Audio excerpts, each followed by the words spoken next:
2010년도에 우리 반 학생들 모습입니다. 고3인데 여름 되기 전에 소풍 갔을 때 모습이에요. 많이 더운데 저렇게 두꺼운 옷 입고 왔습니다.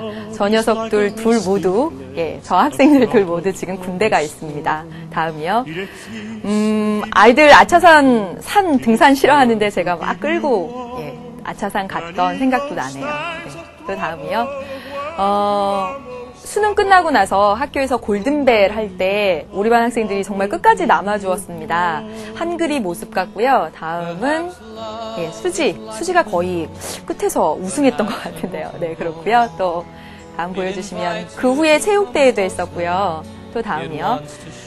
그때 신문지 위에 어떤 반이 가장 많이 올라가나라고 해서 저렇게 올리고 들고 서로 끌어안고 해서 저희 반이 거의 끝까지 한 2팀 남을 때까지 갔던 생각도 납니다.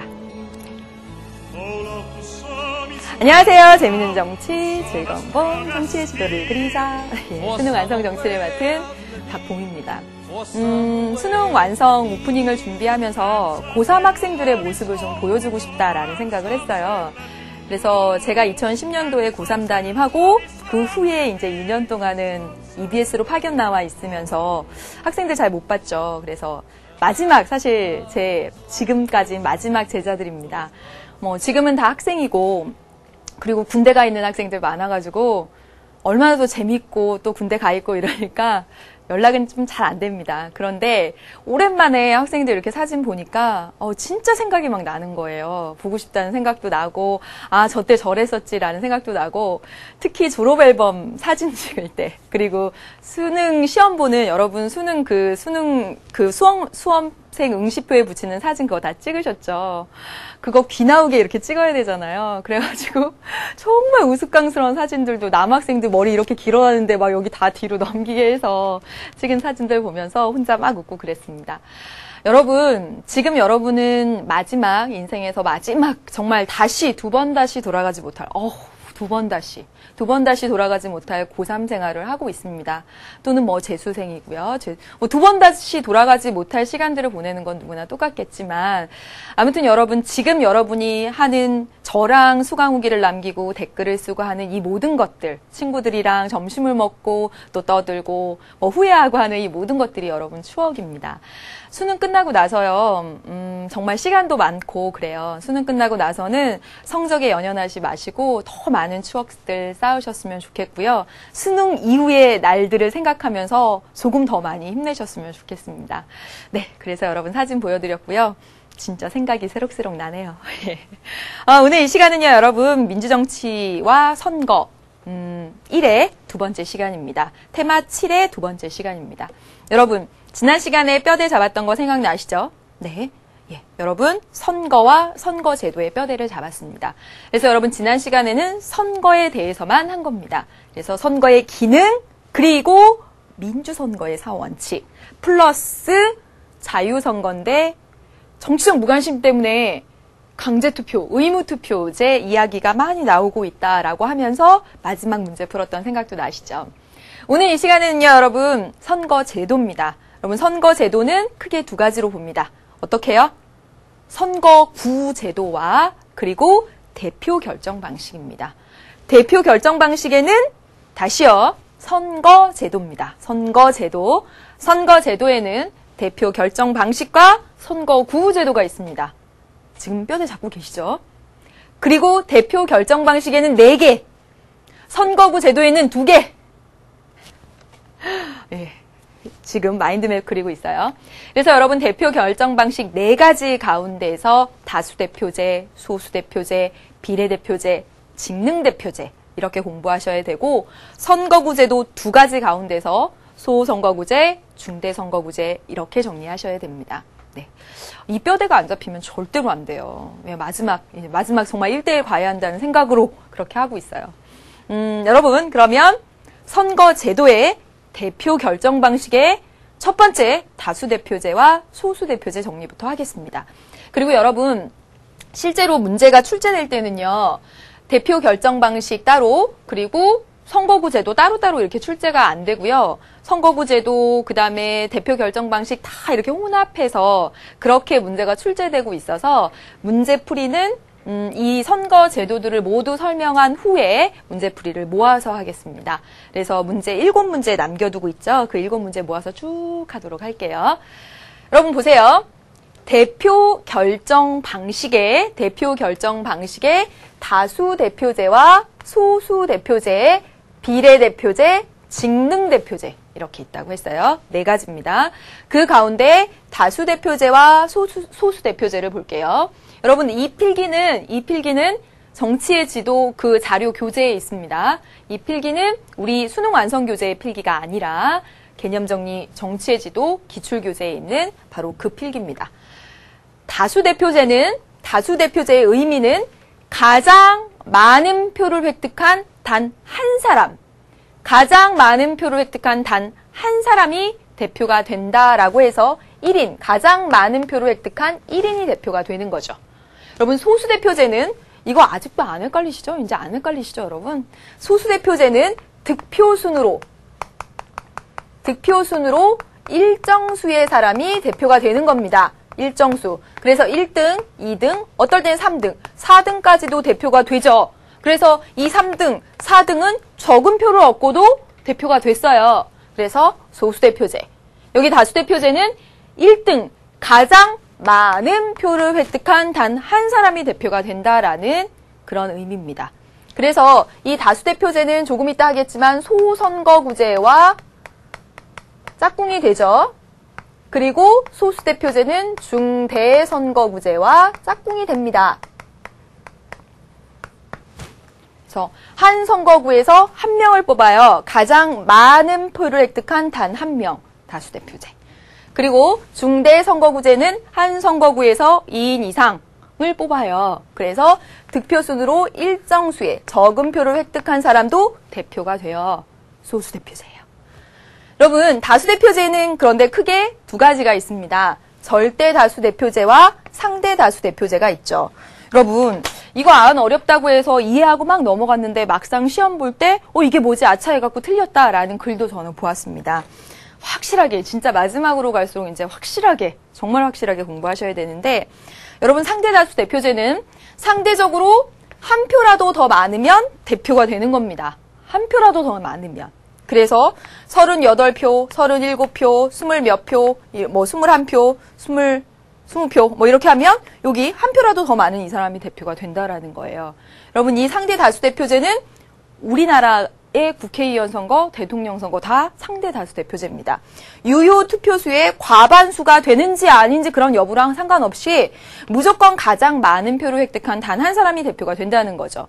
그렇기 때문에 우리나라의 경우는 국회의원을 뽑는데도 10표 차 이내로 표 차이가 나는 경우도 종종 발생하고 그래요.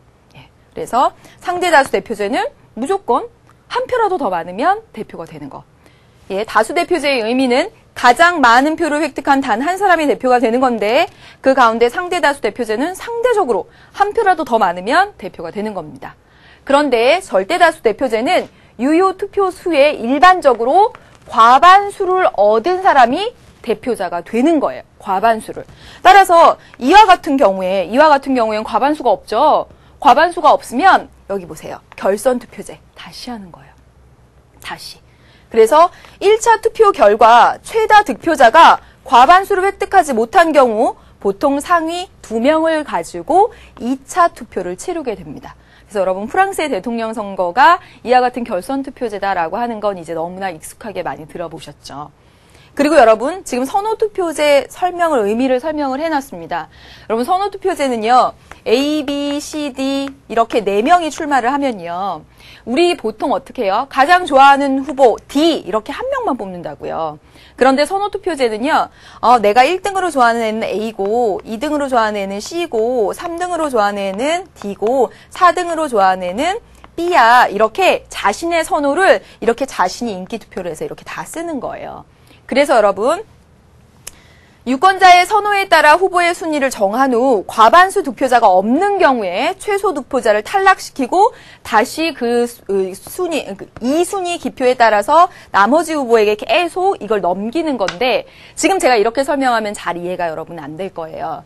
여러분 이 선호투표제에 관련해서는 기출문제를 풀어보시는 게 가장 이해가 빠릅니다. 그래서 여러분 제가 말씀드리면 수능 기출플러스에 가시면요.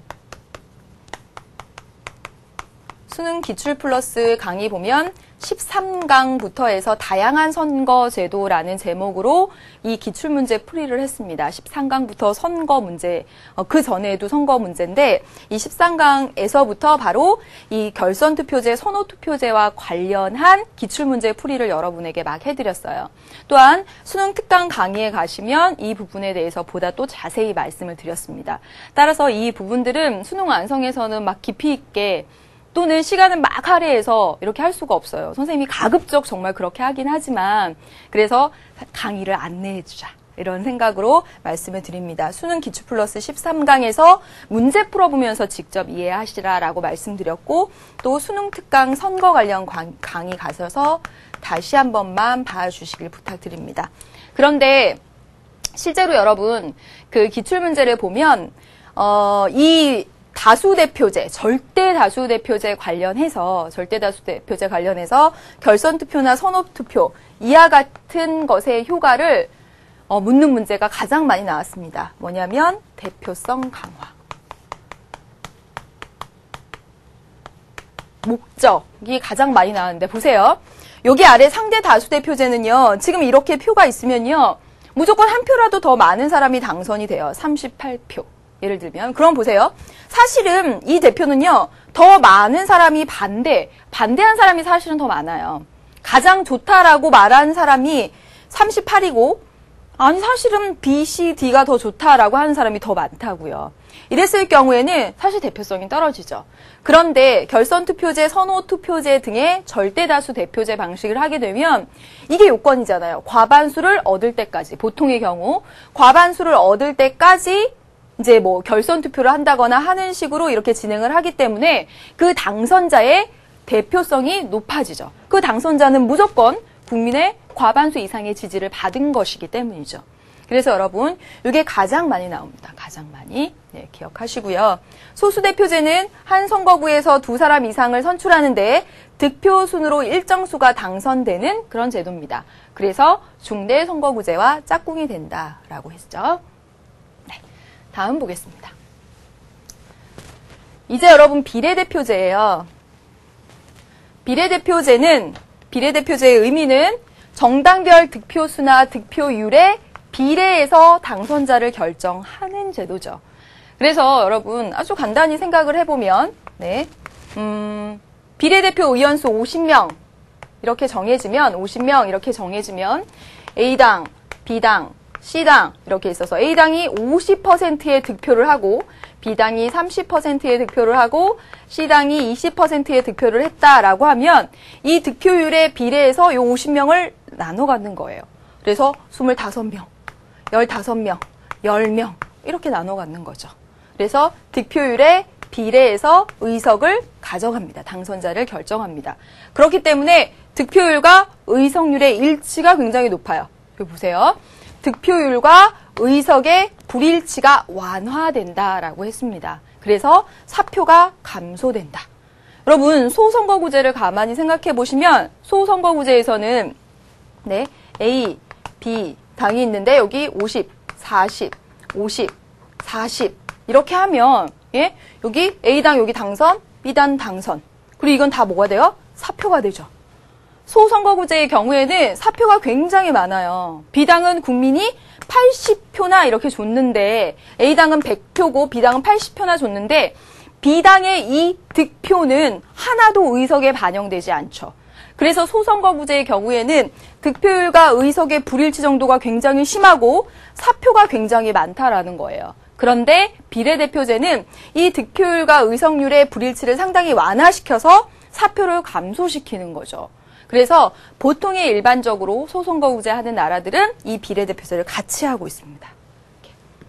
그다음에 다양한 국민의 의사를 반영하는 것이 가능해지죠. 득표율에 따라서 의석을 배분해주니까 아주 작은, 뭐 5%를 득표한 그런 정당이 있다면 2.5명, 뭐 2.5명은 없겠지만 이렇게 배분을 해주잖아요. 그래서 작은 정당도 의석을 차지할 수 있으므로 다양한 국민의 의사를 반영할 수 있고 소수파의 당선 기회가 커지죠. 그리고 후보자 선거 비용이 절감되죠. 후보자가 개별적으로 가서 저 좀 뽑아주세요 할 필요가 없어요. 네, 정당에다 투표하는 거니까. 그렇죠? 그다음에 정당 정치가 발전한다. 정당에 투표하니까. 그런데 단점은요.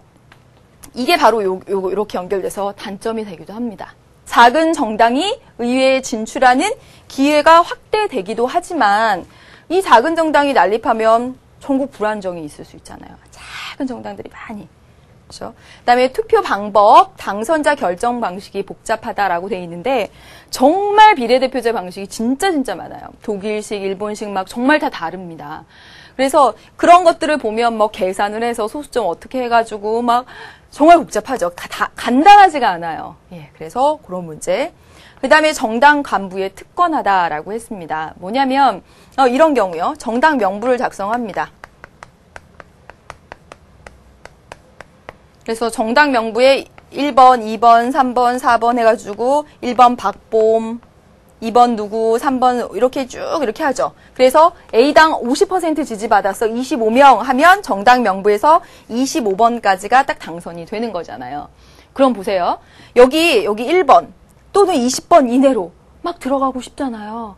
그러면 정당 간부한테 막 잘 보이고 또 그런 비리가 일어날 수도 있고 또 어떤 정당 간부는 내가 3번 하겠어. 뭐 이렇게 할 수도 있고요. 그래서 그런 측면에서 정당 간부의 특권화 이런 것들이 나타날 수 있겠다. 이렇게 얘기할 수 있겠습니다. 비례대표제 관련해서 조금 더 볼게요. 이제 정당 명부식 비례대표제입니다. 정당 명부식 비례대표제의 배경부터 볼게요. 후보자와 정당을 분리시키지 않고 한꺼번에 투표하는 1인 1표제 방식의 비례대표제에서는 유권자의 지지 후보와 지지 정당이 다를 경우에 유권자의 의사가 제대로 반영되기 어려움 그랬습니다. 여러분, 이 얘기는 지난 시간에 민주선거의 4원칙 이야기할 때도 했어요. 여러분 잘 볼까요? 네. 후보, 그리고 정당. 1인 1표의 비례대표제에서는 어떤 문제가 있는지 볼게요. 지난 시간에 한 거 다시 한번 한다고 생각해 볼게요. A당 후보에게 한 표를 던졌습니다. 한 표를 던졌어요. 그러면 1인 1표예요. 한 사람은 한 표밖에 못 던져요. 후보에게. 그러면 그 전에 어떻게 했냐면 너 A당 후보 좋다고 찍었어? 그건 너 A당 좋아한다는 소리잖아. A당 지지로 간주했다라고 했죠. 그런데 만약 실제로 이 사람은 A당 후보만 좋아하고 B당을 지지했을 경우, 즉 여기 보세요. 그 유권자가 지지 후보와 지지 정당이 다를 경우 유권자의 의사를 잘 반영하지 못하더라는 거죠. 오히려 이렇게 지지 후보와 지지 정당이 다를 경우 유권자의 의사를 제대로 반영하지 못하는 그런 문제가 나타나더라. 그래서 여러분 여기서 나타나는 민주선거의 4원칙 가운데 어떤 원칙 위반이었죠, 여러분? 네. 직접선거. 이거 원칙의 위반. 분명 A당을 지지한다고 한 적 한 번도 없는데 A당 지지로 간주해서 이 A당의 비례대표를 배분하는데 내 한 표가 쓰이더라는 거죠. 그래서 이런 배경에서 여러분 이제 정당 명부식 비례대표제 하게 되었습니다. 그래서 어떻게 하냐면 유권자가 지역구 후보에다가 한 표 던지고요. 이제 지지 정당에다가도 한 표를 던집니다. 그래서 1인 2표제 방식으로 바뀌게 된 것이죠. 그래서 각 정당이 얻은 득표 수에 따라서 비례대표 의석을 배분하게 되죠. 그리고 사람들은요, 각 정당이 명부로 제시한 후보자 집단을 보고 지지 정당을 선택하게 됩니다. 명부가 이렇게 쭉 나와요. 국회의원 선거하기 전에 각 정당들이 1번부터 몇 번까지 딱 우리 정당의 정당 명부야 하고 이렇게 보여준다라는 거죠. 그러면 어떤 효과가 있는지 볼게요. 비례대표 선출에서 유권자의 의사를 최대한 정확하게 반영하죠. 좋아하는 후보와 좋아하는 정당을 따로 선택하게 함으로써 정말 그 유권자들의 의사를 정확하게 반영하는 그런 효과가 있습니다. 또 하나는요. 무소속 후보를 지지한 표가 전국구 의석 배분에서 사표가 되는 1인 1표제 방식의 비례대표제에 비해서 사표가 줄어듦 이랬습니다. 이거 무슨 얘기인지 또 한번 이야기를 해볼게요. 여기다 이렇게 해보겠습니다. 보시면 후보 그리고 정당 보세요. 네. A당 후보에게 한 표를 던졌습니다. 후보에게 한 표를 던졌어요. 그러면 너 A당 지지하는 것으로 간주할게 이랬죠. 그럼 보세요. 분명히 한 표를 던졌지만 여기 정당 지지로 간주해서 비례대표 의석 배분할 때 또 한 번 쓰이죠. 그래서 두 표의 효과를 내고 있습니다.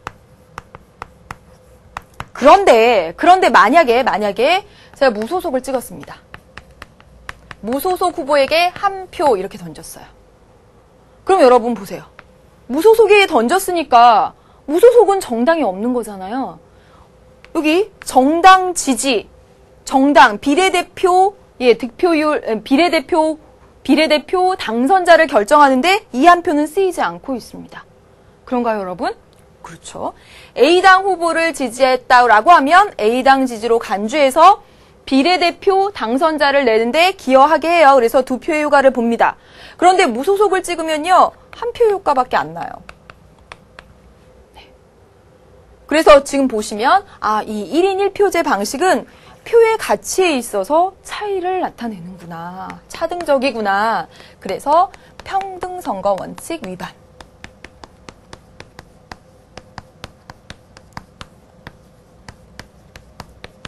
그럼 바로 이와 같은 이유로 직접선거 원칙과 평등선거 원칙에 위배되는 이런 이유로 해서 이 1인 1표제 방식은 지금 현재 1인 2표제의 정당명부식 비례대표제로 바뀐 겁니다.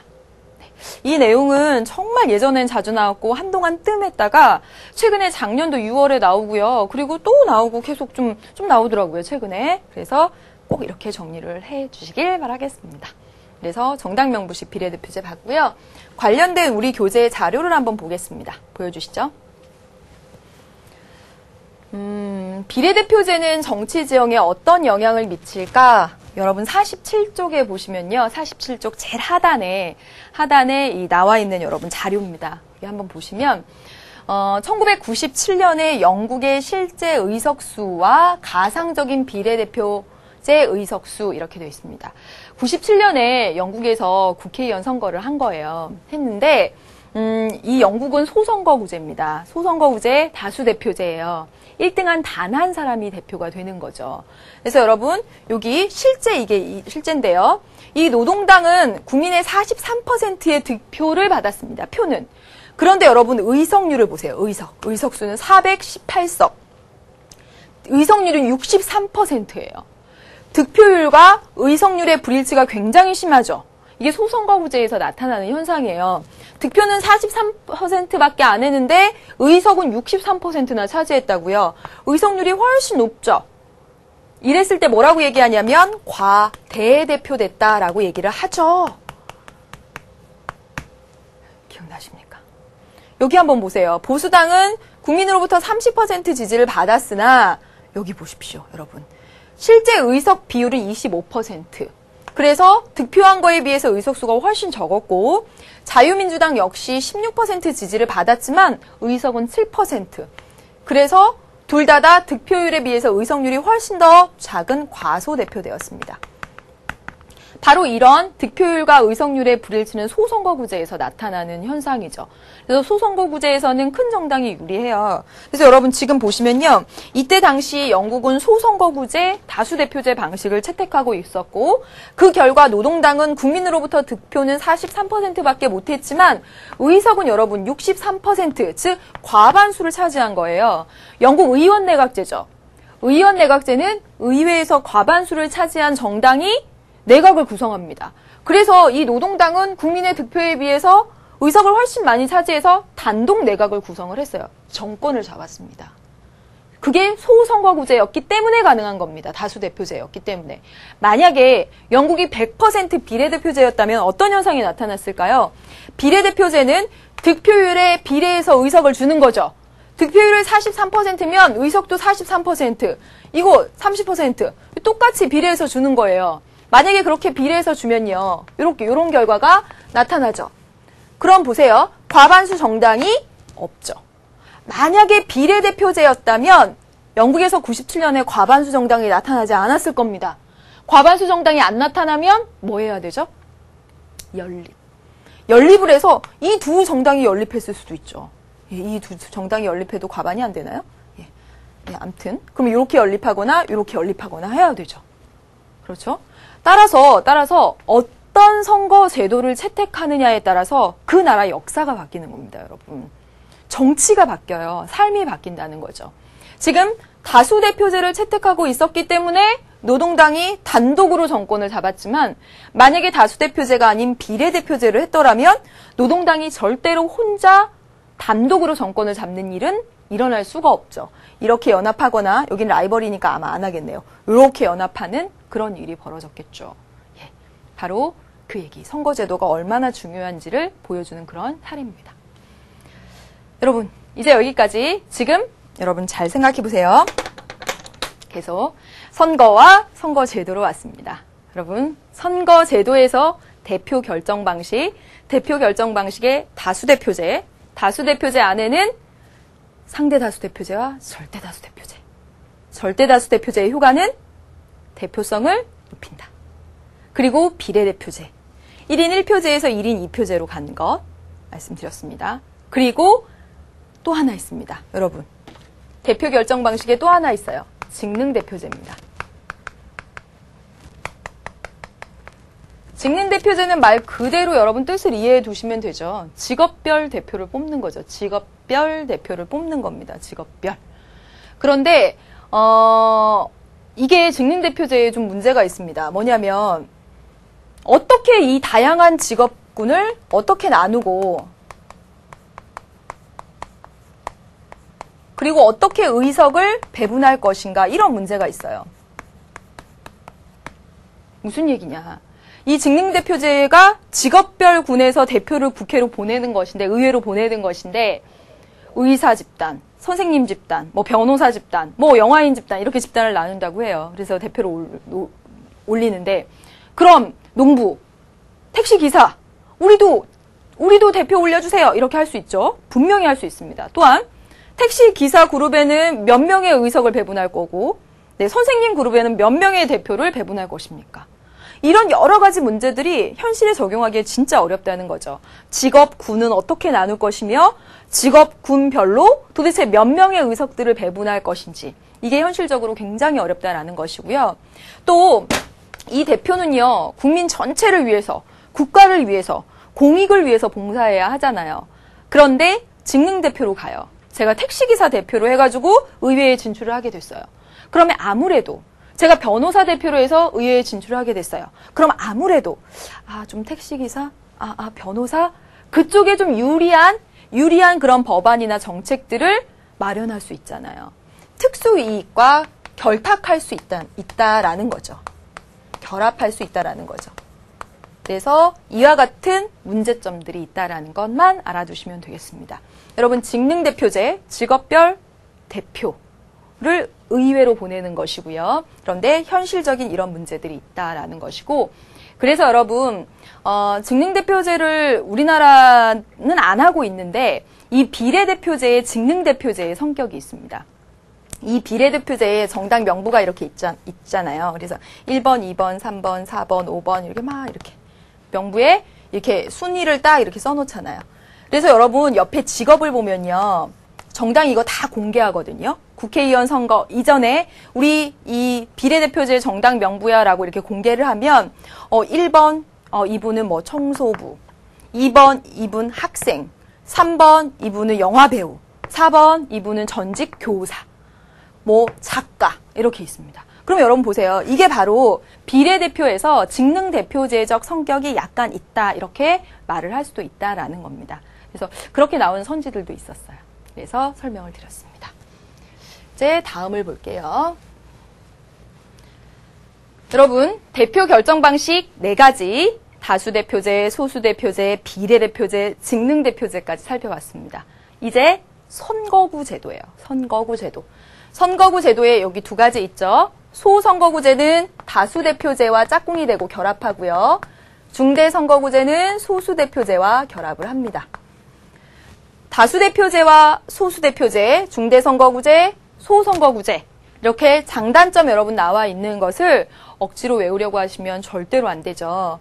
소선거구제, 다수대표제는 한 선거구에서 1등한 단 한 사람, 중대선거구제, 소수대표제는 득표순으로 일정 순을 뽑는 것이라고 보시고 소선거구제도의 장점부터 보겠습니다. 1등한 단 한 사람이니까 당연히 큰 정당에 유리하겠죠. 그래서 큰 정당들이 대표를 배출할 테니까 양당제가 실현될 가능성이 크고 양당제는 상대적으로 전국이 안정적이죠. 최다 득표자 1위는 내가 구리시에서 뽑혔어. 내가 여기 강남구에서 뽑혔어. 그러면서 내가 강남구의 대표, 내가 구리시의 대표라고 생각을 할 경향성이 크기 때문에 지역 대표성이 크다. 이렇게 얘기를 할 수가 있겠습니다. 또 여러분 소선거구 제도는요.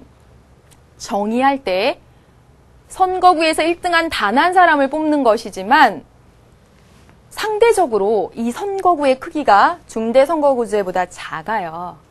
물론 그렇게 정의하면 안 되지만요, 여러분. 이 선거구의 크기가 작기 때문에 일반적으로 작기 때문에 그 작은 데 돌아다니면서 하기에 훨씬 선거 비용이 적게 들고 선거 관리도 용이하죠. 후보자와 유권자가 만날 가능성이 많으니까 유권자가 후보를 파악하기도 되게 좋아요. 예, 그리고 보시면 이 소선거구 제도는요. 1등한 단 한 사람을 뽑으니까 정당별로 한 명씩만 공천을 하죠. 한 명 뽑는데 어떤 정당이 2명 공천하겠어요? 우리 정당 내에서 표를 가르면 안 되잖아요. 그렇기 때문에 공천은 한 명씩만 합니다. 그러니까 후보자가 난립하지 않아요. 그렇기 때문에 유권자가 후보 파악을 하기가 좋습니다. 후보 파악이 되면 투표에 참여하고 싶은 생각도 분명히 들겠죠. 투표율이 높아진다. 그런데 반대를 한번 볼게요. 중대선거구제의 경우에 있어서는 득표순으로 일정순, 3등도 4등도 대표가 되죠. 3등, 4등? 작은 정당도 차지할 수 있겠죠. 다당제를 촉진한다. 그러다 보니 전국 불안정이 일어나겠다. 또 보세요. 한 선거구 내에서 투표 가치에 차등 문제가 발생한다. 이것도 하나 기억을 해둡시다. 여러분 이거 무슨 말일까요? 1등, 2등, 3등, 4등까지 대표로 당선이 된다면 이 사람 38% 얻고 당선됐어요. 이 사람 37% 얻고 당선됐어요. 이 사람 20% 얻고 당선됐어요. 넘치지 않죠? 이 사람 12% 얻고 당선됐어요. 그럼 보세요. 여기 4등으로 당선된 사람이나 1등으로 당선된 사람이나 똑같이 대표인데 이 4등으로 당선된 사람은 고작 12%의 지지만 받고도 대표가 됐다는 거죠.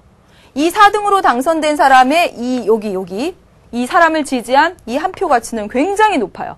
적은 표를 가지고 당선자를 냈으니 가치가 얼마나 높아요. 딱 적은 거 가지고 딱 대표 냈잖아요. 그래서 이 한 선거구 내에서 투표 가치에 차등 문제가 발생하더라라는 게 바로 중대선거구제에서 나타납니다. 상대적으로 선거구가 넓으니까 선거 비용도 증가하고요. 후보자가 난립할 가능성이 크죠? 왜요, 여러분? 한 정당은요, 내가 1, 2, 3, 4등을 우리 정당이 다 휩쓸어버려? 이런 생각을 할 수도 있기 때문에 한 정당에서 한 명만 공천하지 않아요. 한 정당에서 2명 이상 막 공천을 해요. 그러니 후보자들이 얼마나 많겠어요. 후보자들이 난립으로 선택하기 곤란하고 그리고 누가 누군지 모르겠어요. 정치적 무관심이라는 거죠. 하나만 더 봅시다. 다른 조건이 없으면 조건을 줄 때도 있습니다. 문제에서는. 여기는 공천을 한 명만 하고요. 일반적으로 한 명 하고 여기서는 공천을 여러 명 합니다. 한 정당이 공천을 여러 명을 해요. 그러나 문제를 성립할 때는 조건을 줘요. 중대선거구제도 공천은 한 명만 한다. 이런 식으로 조건을 줄 때가 많습니다. 아무튼 이렇게. 그렇다면 중대선거구제의 장점을 보겠습니다. 3등, 4등도 대표가 되니까 사표 발생이 감소하죠. 소수당, 신진 인물 등장할 수 있겠죠. 3등, 4등으로. 인물 선택의 범위가 넓다. 많은 사람이 출마하니까 여러 명 가운데 뽑으니까 장점이 되기도 하고 단점이 되기도 합니다. 이제 이 반대로 소선거구제의 단점을 보겠습니다. 단점에서 여러분 꼭 기억하셔야 될 것 이겁니다. 사표가 너무 많다. 1등한 단 한 사람만 대표가 되고 나머지는 다 버려지는 표가 됐죠. 그래서 의석률과 득표율의 불일치가 굉장히 심하다. 방금 전에 여러분 영국의 노동당 보셨잖아요. 득표는 40%인데 의석은 60%나 됐습니다. 예, 이게 바로 소선거구제의 문제점입니다. 1등만 뽑으니까 소수 집단의 의사를 반영하기 어렵고 공천은 한 명씩만 하니까 인물 선택의 범위가 좁고 이게 단점이면서 파악이 용이하다는 장점이 되기도 합니다. 또 게리맨더링의 가능성, 유리하게 막 선거구를 자르는 거죠. 그런 가능성이 높고요. 또 선거구가 좁으니까 선거 부정의 가능성, 서로 막 얽혀 있어요. 막 인맥들이 같은 학교 출신, 같은 친척 막 이렇게 얽혀 있어요. 그래서 선거 부정의 가능성이 높다. 이런 단점이 있다라는 것입니다. 그래서 여러분 선거구 제도까지 모두 정리해 보았습니다. 예. 몇 번씩 반복해서 들으시고요. 외워야 할 부분만 외우세요. 네. 쓰라고 안 나오니까 어려운 부분, 이해 안 되는 부분 반복해서 보시고 수능 특강에 선거 관련된 그런 강좌, 그리고 개념 강좌는 더 친절합니다. 개념 강좌에 선거 관련된 강좌, 그리고 기출문제는 수능 기출 플러스. 선거만큼은 시간 투자를 그렇게 하셔도 될 것 같습니다. 이제 여러분 문제풀이를 해 나가 보도록 하겠습니다. 49쪽에 여러분 1번 문제입니다. 49쪽에 1번 문제부터 보도록 할게요.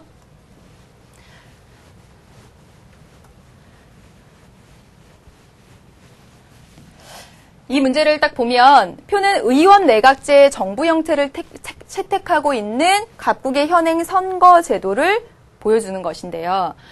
이와 같이 선거 제도와 정부 형태를 같이 짝지어서 문제로 출제되는 경우도 많습니다. 그래서 여기 있고요. 그 다음에 여러분 이거 한번 보세요. 권역별 비례대표제로 개편했을 때 이렇게 나왔습니다. 여러분 권역별 비례대표제는 우리 교과서에서 다루고 있지 않습니다. 그렇다면 절대로 문제에서 권역별 비례대표제란 무엇이고 권역별 비례대표제를 했을 때 장단점은 무엇이고 이런 거 묻는 건 100% 출제 안 됩니다. 그러니까 절대로 걱정하실 필요가 없어요. 네, 그리고 이 문제에서 권역별 비례대표제의 정의, 장단점 이런 거 몰라도 풀 수 있게끔 문제가 다 구성이 됩니다. 그러나 여기 나왔고 또 선생님이 또 이런 거 그냥 이거 몰라도 돼 그러고 넘어가면 너무 그러니까 좀 설명을 드리면요. 선생님이 대한민국 지도를 한번 그려보겠습니다. 네. 우리 여기죠. 우리 여기에서 우리 비례대표제를 비례대표 54명입니다. 그럼 우리나라 어떻게 했어요? 1인 2표제 방식에 따라 좋아하는 정당에 한 표씩을 던지죠. 그래서 A당, B당, C당의 각각의 득표율에 따라서 이 54를 나눠 갔습니다. 맞나요? 네, 비례대표제 우리나라에서 하고 있는 겁니다. 권역별 비례대표제는 뭐냐면 우리나라는 지금 전국 단위로 하고 있는 거예요. 전국 단위. 전국을 하나로 두고 이렇게 하고 있는 거잖아요. 지금 이렇게 하고 있는 게. 권역별 비례대표제는 이 전국 단위를 권역으로 몇 개로 나누자 하는 것밖에 차이가 없습니다. 그래서 여러분 이거 이해하시려면 우리 교재 아주 친절하게 좀 이따 풀게 되겠지만 51쪽의 6번 문제. 6번 문제가 아주 잘 보여주고 있습니다. 51쪽의 6번 문제가 한참 뒤네요. 예, 여러분이 한번 이렇게 넘겨서 보세요. 넘겨서 보시면 이게 지금 이게 전국 단위로 해서 우리나라 여기 땅 전체에서 54명을 뽑잖아요. 이 권역별 비례대표제는 이 전국 단위로 권역을 이렇게 나눈다는 거예요. 이렇게 예를 들면. 그래서 여기서 20명 뽑고 여기서 10명 뽑고 여기서 14명 뽑고 여기서 10명 뽑자. 그래서 각각 여기 권역에서 A당, B당, C당의 득표율에 따라서 이 10석을 이렇게 나눠 갖는 거죠. 또 보세요. 여기 보세요. 여기 보시면 이게 너무 작아서 보일까요? 여러분 보이죠? 여기 보시면요. 여기 14명이면 이 14명을 A당, B당, C당 여기 지역에 사는 사람들의 득표율에 비례해서 이렇게 나눠 갖는다라는 겁니다. 그거 차이예요. 그게 권역별 비례대표제예요. 권역별 비례대표제. 장단점. 사실 이게 그 지역주의 좀 방지의 그런 효과 차원에서 정치권에서 계속 얘기가 되는 것인데 여러분 그런 거 모르셔도 됩니다. 이따 문제 풀면서도 또 얘기가 될 거예요. 네. 그래서 보겠습니다. 여러분 이 문제를.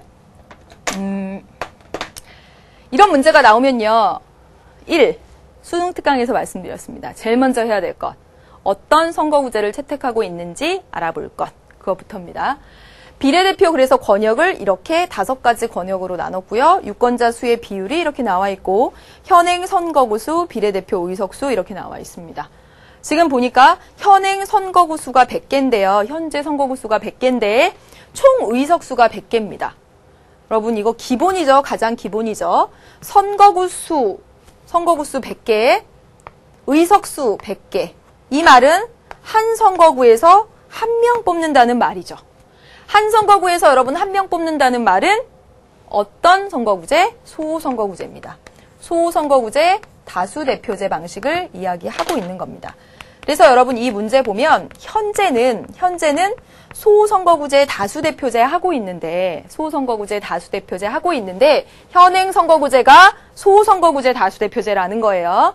의원 내각제 정부 형태를 채택하고 있는 이 나라의 현행 선거제도는 소선거구제 다수대표제인데 권역별 비례대표제로 개편하였을 때 지금 여기까지가 현재인데 여기 만약에 비례대표로 개편하면 어떤 변화가 나타나는지 이 표가 보여주고 있는데 이에 대한 옳은 설명을 골라보라는 겁니다. 여러분 지금 보시면 여기 비율 퍼센트로 나오고 의석 수로 나오지만 100이기 때문에 그대로 읽으셔도 돼요. 똑같이 100이니까. 100석에 22% 이렇게 읽어도 되고 여기 100석에 22만 1000 뭐 몇 명 이렇게 읽어도 되는 거죠. 예, 왜냐하면 100이 기준이니까. 그럼 보세요. 지금 여기 보시면요. 유권자의 비율이 21%지만 선거구는 19%밖에 19%라도 읽어도 돼요. 똑같이 100이니까. 유권자의 비율에 비해서 현행 선거구가 좀 부족하죠. 다시 말하면 의석이 부족해요. 유권자의 비율에 비해서 이게 더 많았어요. 여기 보시면 여기가 더 많고요. 여기도 한번 이렇게 가볼까요? 여기가 더 많고요. 여기 이 권역도 보니까 여기가 이렇게 더 많아요. 다시 말하면 유권자의 비율과 선거구 수 또는 의석 수가 일치하지 않죠. 그런데 비례대표제로 한번 바꿔볼게요. 바꿔서 보니까 유권자의 수 21.6%니까 의석 수 22. 여기 27%니까 27. 13이니까 13. 해서 여기 보세요. 일치 정도가 굉장히 높아지죠. 유권자 수와 비례대표 의석 수의 일치 정도가 굉장히 높아집니다. 인구수에 일치해서 의석을 준다는 거예요. 인구수에 일치해서 의석을 줍니다. 바로 이걸 주목하세요. 이제 문제를 풀어보겠습니다. 기억 볼게요. 지금 현재는 소선거구제 다수대표제 방식인데 이제 권역별 비례대표제 방식으로 바꾸려고 해요. 그랬더니 평등선거의 원칙에 더 충실하게 될 것이다. 어때요? 어때요, 회원? 맞아요? 맞죠. 맞습니다. 왜요? 여러분, 유권자의 수, 인구수와 의석수의 일치 정도가 그 이전보다 높아졌어요. 선거구의 크기의 차이가 나면 평등선거 원칙에 많이 위배된다라고 했었죠. 한 표의 가치가 달라진다라는 거 계속 반복해서 말씀드렸잖아요. 그래서 여러분, 이렇게 바꾸고 나니까 평등선거 원칙에 더 충실하게 된다. 맞는 말입니다. 다음 보겠습니다. 소수정당의 의회 진출 가능성이 여러분 높아지겠죠. 왜요? 예, 의석수에 지금 안 나왔지만 비례대표로 바꾼다는 말 자체가 그렇습니다. 비례대표가 득표율에 비례해서 득표율이 적더라도 정말 봉쇄 조항이 막 있지 않는 한 아무튼 봉쇄 조항이 있더라도 작은 정당도 의석을 확보할 수 있게 되죠. 그렇기 때문에 소수정당의 의회 진출이 가능해진다. 맞습니다. 다음 보겠습니다. 선거제도의 변화와 관계없이 연립정부의 출범이 불가피하다. 여러분 지금 한번 보면요. 여기서 A당, B당, C당, D당 몇 개의 정당이 있는데 혹은 가나다당 정당이 있는데 정당별 의석수 나왔나요? 안 나왔어요. 정당별로 어떤 정당이 몇 석, 100석 가운데 몇 석을 가져갔다 안 나와 있습니다. 그런 가운데 선거제도와의 변화와 관련 없이 연립정부 출범이 불가피하다. 이런 진술이 나온 건 이건 틀린 거죠. 네. 연립정부가 될지 단독으로 정부가 구성될지는 모르는 일입니다. 왜냐? 정당별로 확보한 의석수가 안 나왔기 때문에. 다음 보겠습니다. 현행 선거에서는 전국적인 인물에게 유리한 선거구 제도가 채택되었다. 여러분, 현행은 뭐라고요? 소선거구제, 다수대표제. 소선거구제는 상대적으로 선거구의 크기가 작고 그 지역에서 1등한 단 한 사람. 그렇기 때문에 지역 대표성이 크다라고 했죠. 지역 대표성이 크다. 여러분, 전국적인 인물에 유리한 것은 중대 선거구제죠. 그렇기 때문에 이것도 틀린 얘기가 됩니다. 그래서 리을 틀렸죠. 정답은 여러분 기역, 니은 이렇게 고르시면 되고요. 기역선지 굉장히 중요합니다. 그래서 잘 기억을 해 두시길 바라겠습니다. 여러분 4번 문제 보는데요. 제시문 해석까지 할 수 있을 것 같습니다. 예, 시간 관계상. 보십시오, 여러분. 이런 문제 나오면 뭐부터 하라 라고 했습니까? 여기 보시면 선거구 수와 의석수를 따져서 어떤 선거구제인지부터 찾으라라고 했습니다. 여러분 선거구는 하나, 둘, 셋, 네 개죠. 선거구는 4개입니다. 선거구 4개. 그런데 의석수는 몇 개인지 한번 보세요. 뚝 해서 8개 이렇게 되어 있습니다. 8개. 그러면 이 말은 한 선거구에 2명 이런 말입니다. 그럼 여기 중대선거구제구나. 이거 잡고 가야 되죠. 그렇죠. 그러면 중대선거구제, 한 선거구에 2명 한번 해봅시다. 득표순으로 일정한 사람을, 일정수를 뽑는 건데 일정수 2명입니다. 득표순으로. 갑선거구에서 득표 제일 많이 한 거 A당, 그 다음에 B당, 이렇게 2석입니다. 을선거구에서 여기 B당, 두 번째는 여기 A당. 그렇죠? 병선거구에서 여기 1등, 여기 C당 2등. 그렇습니다. 정선거구에서 보니까 여기 1등, 여기 2등. 그렇습니다. 그래서 보니까 A당 2석, B당 2석, C당 2석, D당 2석. 이렇게 되어 있습니다. 되셨나요? 예. 그래서 여기 이렇게 지금 제시문 분석까지 마쳤는데요. 여러분 지금 보시면요. 중대선거구제는 일반적으로 지금 2명 이상을 당선자로 내기 때문에 각 정당들은 2명 이상 공천할 가능성이 커요. 왜냐하면 우리 정당에서 다 당선자를 낼 수도 있으니까. 소선거구제는 1명만 공천하죠. 1명만 뽑는데 여러 명 공천할 이유가 없습니다. 근데 중대선거구제는 2명 이상 뽑으니까 여러 명 공천하는 것이 일반적인데 그렇게 하면 문제에 오류가 생길 수도 있기 때문에 여러분 여기 보세요. 각 정당은 선거구별로 1명을 공천하였음 이렇게 나왔습니다. 참고적으로 이렇게 보시고요. 문제풀이는 다음 시간에 여기서부터 이어서 하겠습니다. 여러분 선거 나오니까 선생님도 흥분하고 막 이렇게 됩니다. 여러분 선거제도 오늘 했어요. 대표 결정 방식 4가지예요. 4가지. 다수대표제, 소수대표제. 다수대표제에는 절대다수대표제, 상대다수대표제. 절대다수대표제는 대표성 강화한다. 그리고 비례대표제, 1인 2표제로 간 그 배경. 그리고 직능대표제. 여러분 직능대표제의 경우는 직업군을 어떻게 나눌 것인가. 그리고 직업군별로 의석을 어떻게 배분할 것인가 그런 문제. 또 그런 직업별 대표가 특수이익과 결합하면 어떡하지? 그런 문제들이 있다라는 것까지 했습니다. 그리고 여러분 소선거구제, 중대선거구제에서 선거구 제도까지 봤습니다. 여러분 지금 문제 2문제, 1문제 반 이렇게 살펴봤는데요. 문제 풀 때 어떤 선거구 제도인지 먼저 찾는 겁니다. 그것부터 하시면 돼요. 예. 선거 문제풀이 다음 시간에 이어서 하고요. 예, 여러분이 미리 풀어오셔야 되는 거 알죠? 테마 7에 있는 남은 문제들 여러분이 미리 고민해서 많이 풀어보시길 바라겠습니다. 다음 시간에 만나죠, 여러분. 안녕.